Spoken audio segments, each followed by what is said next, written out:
नमस्कार दोस्तों, मैं हूं सीए मनोज गुप्ता। स्वागत करता हूं आप सबका हमारे YouTube channel all about taxes पर।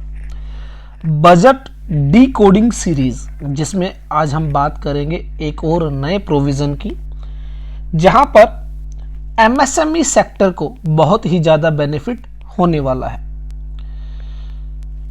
Section 43B of income tax act जो बात करता है सर्टेन एक्सपेंसेस जो आपको पेमेंट बेसिस पर ही अलाउ किए जाते हैं। That means during the previous year, during the financial year, अगर आप इन एक्सपेंसेस की पेमेंट करते हैं तो ही आप इन एक्सपेंसेस को प्रॉफिट एंड लॉस अकाउंट में क्लेम कर पाते हैं। For example, interest to bank. तो ऐसे में अगर आपने बैंक को कोई इंटरेस्ट पे करना है और वो अगर इंटरेस्ट क्या है, आउटस्टैंडिंग, दैट मीन्स आपने पे नहीं किया है, तो आप ऐसे में एज एन एक्सपेंस आप उसको क्लेम नहीं कर पाएंगे जब तक कि आप उसकी पेमेंट नहीं कर देते।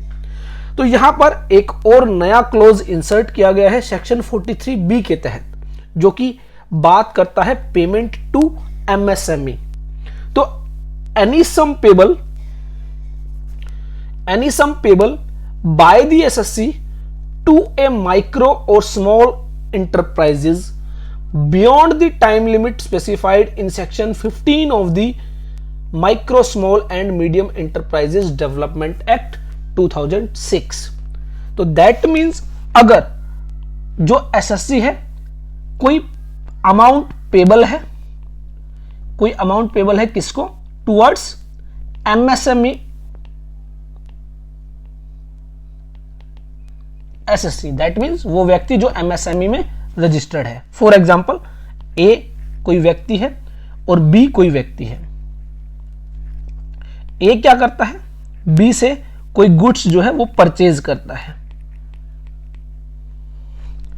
और मिस्टर बी क्या है, एमएसएमई सेक्टर के तहत रजिस्टर्ड है, जिसको आप उद्योग आधार के नाम से भी जानते हैं। मिस्टर बी ने अपने आप को एज एमएसएमई सेक्टर के तहत रजिस्टर किया है। तो ऐसे में अब मिस्टर ए को क्या करना होगा, मिस्टर बी को अगर वो पेमेंट करेंगे तभी यह purchase as an expense allow की जाएगी, अदरवाइज यह एक्सपेंस अलाउ नहीं किया जाएगा। जब मिस्टर ए बी को पेमेंट करेंगे उस साल में यह एज एन एक्सपेंस अलाउ की जाएगी। तो अब बात आई कि यहां पर कहा गया टाइम लिमिट बताई गई है एमएसएमई डेवलपमेंट एक्ट 2006 में, जहां पर जो आपको टाइम लिमिट दी गई है कि मिस्टर ए और मिस्टर बी के बीच में इस पेमेंट के लिए जितना टाइम एग्री हुआ है वो टाइम, लेकिन यह टाइम 45 डेज से ज्यादा नहीं हो सकता। तो इट मींस अब अगर आप एमएसएमई सेक्टर में रजिस्टर हैं और किसी व्यक्ति को आप कोई गुड्स सेल करते हैं, तो ऐसे में जो बायर होगा उसको 45 डेज के अंदर आपकी पेमेंट करनी होगी। तो ऐसे में इस प्रोविजन के इंसर्ट करने से एमएसएमई सेक्टर को बहुत हेल्प मिलने वाली है। रीजन बीइंग कि अगर एमएसएमई सेक्टर में जो व्यक्ति रजिस्टर्ड है उसकी पेमेंट 45 डेज में नहीं की गई, तो ऐसे में जो बायर है उसको वह एक्सपेंस अलाउ नहीं किया जाएगा। रीजन है सेक्शन 43B, क्योंकि सेक्शन 43B में वही एक्सपेंस अलाउ किए जाएंगे जिनको आप एक्चुअल पे करेंगे। एक्चुअल पेमेंट बेसिस पर ही वो एक्सपेंस अब आपको अलाउ होगा। अगर आपने उसको पे नहीं किया है तो उस फाइनेंशियल ईयर में आप उसको क्लेम नहीं कर पाएंगे। जिस भी फाइनेंशियल ईयर में आप उसको पे करेंगे उस फाइनेंशियल ईयर में आप उसको क्लेम कर पाएंगे। तो यहां पर एमएसएमई सेक्टर को काफी हेल्प मिलने वाली है due to section 43B clause H।